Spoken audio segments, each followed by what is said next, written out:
બોટાદના સાળંગપુર ધામમાં આજે વિશેષ ઉત્સવ શરૂ થઈ ચૂક્યો છે। હનુમાન જયંતિ પૂર્વે રાજોપચાર પૂજનનું વિશેષ આયોજન કરવામાં આવ્યું હતું, જ્યાં પ્રથમ વખત દાદાના ઐતિહાસિક પૂજનનું આ આયોજન રહ્યું। 1008 કિલો પુષ્પોથી કષ્ટભંજન દેવનો અભિષેક થઈ રહ્યો છે। બ્રાહ્મણો દ્વારા ભવ્ય આ રાજોપચાર પૂજનની વિધિ શરૂ થઈ ચૂકી છે। મોટી સંખ્યામાં હનુમાન ભક્તો આ રાજોપચાર પૂજનના દર્શનનો લાહવો પણ લઈ રહ્યા છે। હનુમાન જયંતિનું આ પર્વ અને સાળંગપુરમાં 2 દિવસ સુધી આ ઉજવણીનું આયોજન શરૂ થઈ ચૂક્યું છે।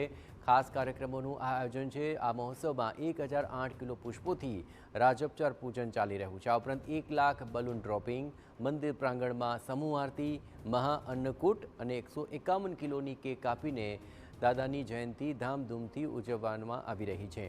જ્યારે કે મુખ્ય 2 દિવસના મહોત્સવમાં hi-tech light and sound show, આતિશબાજી, લોક ડાયરા જેવા સાંસ્કૃતિક કાર્યક્રમોનું પણ આયોજન છે।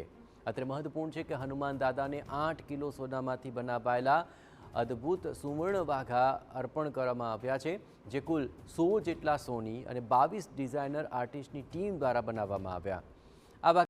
On May 9th, be part of history. Chinmaya Geeta Samarpanam, a global Guinness World Record official attempt. Together, join online and let's chant Gita chapter 15, just 20 verses, simply read from the screen. Don't wait, register today. જન્મોત્સવનો એક આ અનેરો લાવો છે, જ્યાં વિશેષ રીતે પૂજાનું એક આયોજન કરવામાં આવ્યું છે। રાજોપચાર પૂજા કરવામાં આવી રહી છે।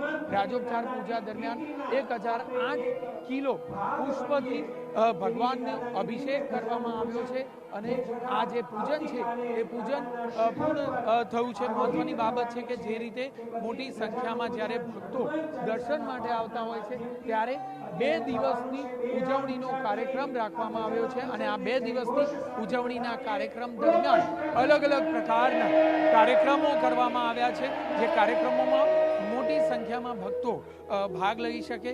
મહત્વની બાબત છે કે જે રીતે આવનાર હરિભક્તો છે તે તમામ હરિભક્તોને સરળતાથી દર્શન થાય, તે દર્શનનો લાભો સરળતાથી મળે, તો આ લાભો સરળતાથી મળે તે માટે તે હેતુસર કતારબદ્ધ રીતે તમામ દર્શનાર્થીઓને સરળતાથી દર્શન થાય તેવી વ્યવસ્થા ગોઠવવામાં આવી છે। ભગવાનના જે ફૂલોથી અભિષેકનું જે આયોજન કરવામાં આવ્યું હતું તે પૂર્ણ થયું અને 2 દિવસના જે આ અલગ અલગ પ્રકારના કાર્યક્રમોનું જે આયોજન કરાયું છે તે આયોજનમાં મોટી સંખ્યામાં ભક્તો દ્વારા ભાગ લેવાયો। કેમેરામેન